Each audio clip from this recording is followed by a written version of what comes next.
Every time your baby goes ba ba ba and stops, something just happened that you didn't see. It looks random, like noise, like nothing.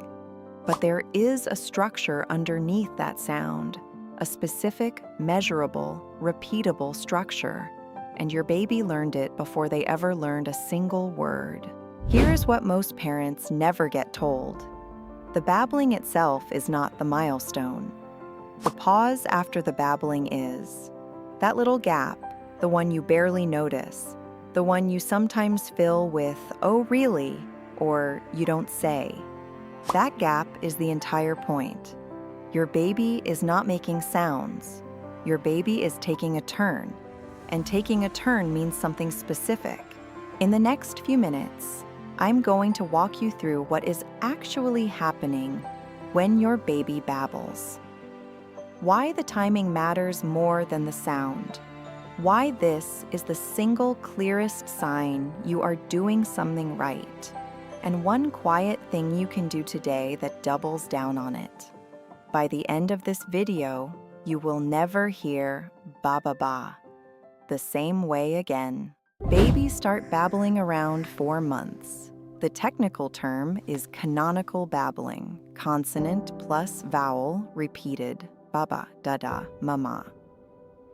But here's the part that most people miss. If you record a 4-month-old babbling and a 6-month-old babbling and listen to the audio without watching the baby, you can already hear something different.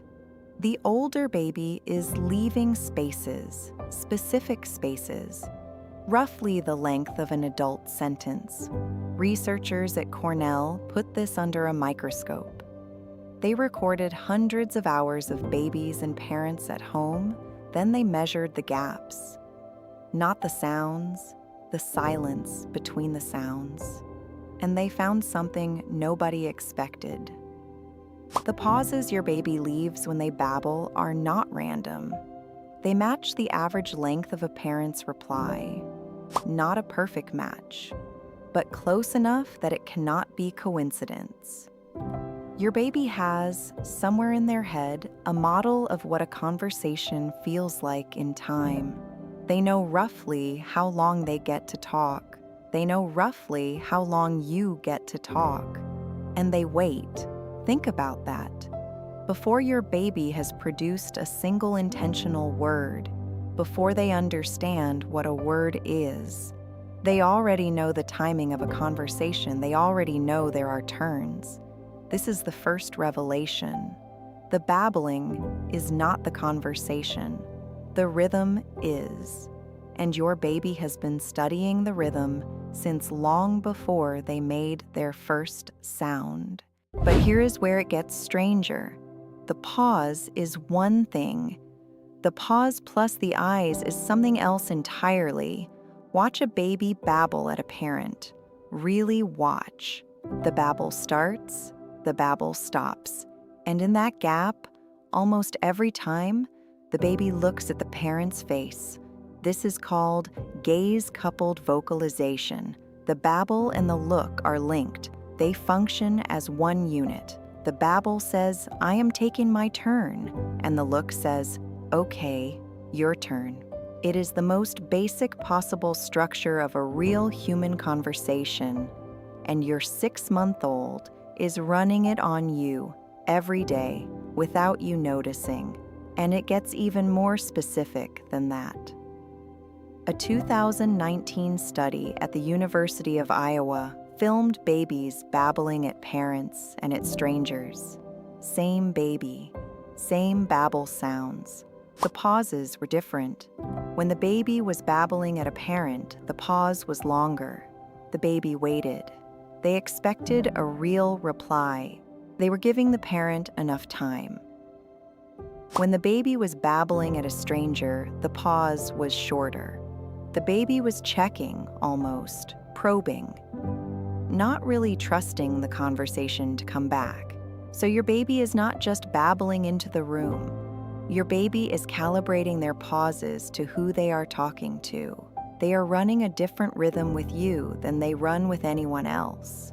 And the longer pause they save for you is, in plain language, trust. And this next part is the one that surprises most parents. There is one more layer. When you respond to a babble, your baby's brain does something measurable. EEG studies have caught this. The same part of the brain that lights up in adults during real back-and-forth conversation lights up in babies when their parent answers a babble. Not when they hear language on TV. Not when they hear a podcast playing in the background. When the parent specifically answers their babble, the brain treats it as a real conversation. Because for the baby, it is a real conversation. Now think about what this means in your house. Every time your baby goes ba ba ba and you say something back. Every time you ask them how their morning was and they answer in babble and you nod like you understood. Every time you sit there talking nonsense to a 6-month-old who can't possibly understand the words. You are not being silly. You are not talking to the baby. You are having a real, structured, brain-building conversation that your baby is actively participating in. They are tracking it, they are timing it, they are choosing to give you the longer pause because of who you are to them. The babbling stage feels like the boring stretch, the waiting room before the real talking starts. It isn't. This is the talking. This is your baby's first language, and it is happening right now with you every single day. If this is hitting the way I think it is, hit subscribe before the next part, because what comes next is the one quiet thing you can do today that protects every bit of this, and nobody told you about it. Here is the quiet thing. When your baby babbles and pauses, you have roughly 1 second to respond before the open loop starts to close. 1 second. That is the window the research keeps landing on. Inside that 1 second, almost anything counts. A smile, a hum, yeah, a repeat of their sound back at them, a whispered, I see. Your baby is not grading the content. Your baby is reading whether someone showed up. If you show up inside that window, the brain treats it as a successful turn. The conversation brain lights up. The model of I speak, then you speak, gets a tiny bit stronger. If you miss the window, and every parent misses it sometimes, that is not the point. Nothing bad happens. The baby babbles again, or moves on, or reaches for a toy. They are not keeping score. But the more often you catch it, the more often that little brain rehearsal runs. And here is the part that I want you to hold on to. You have probably been doing this without realizing.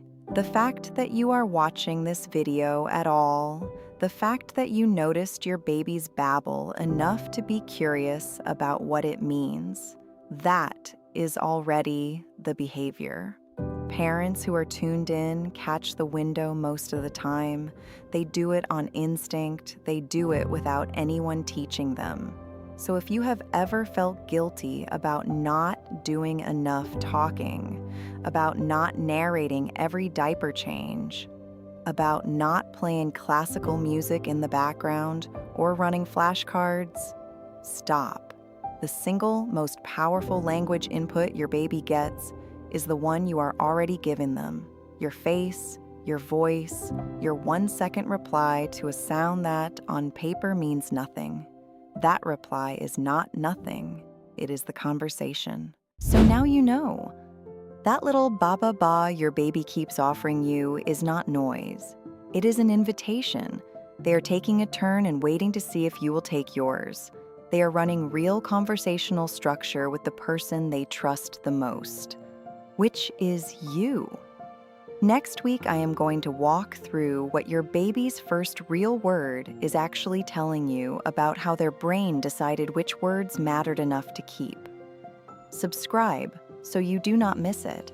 And if you want to go deeper into the early bonding signals your baby is sending you right now, the kind most parents miss until someone points them out, that video is right there.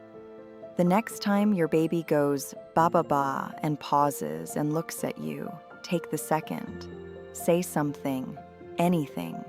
You are not just answering a sound. You are answering your baby's first real attempt to talk to you. And they have been waiting.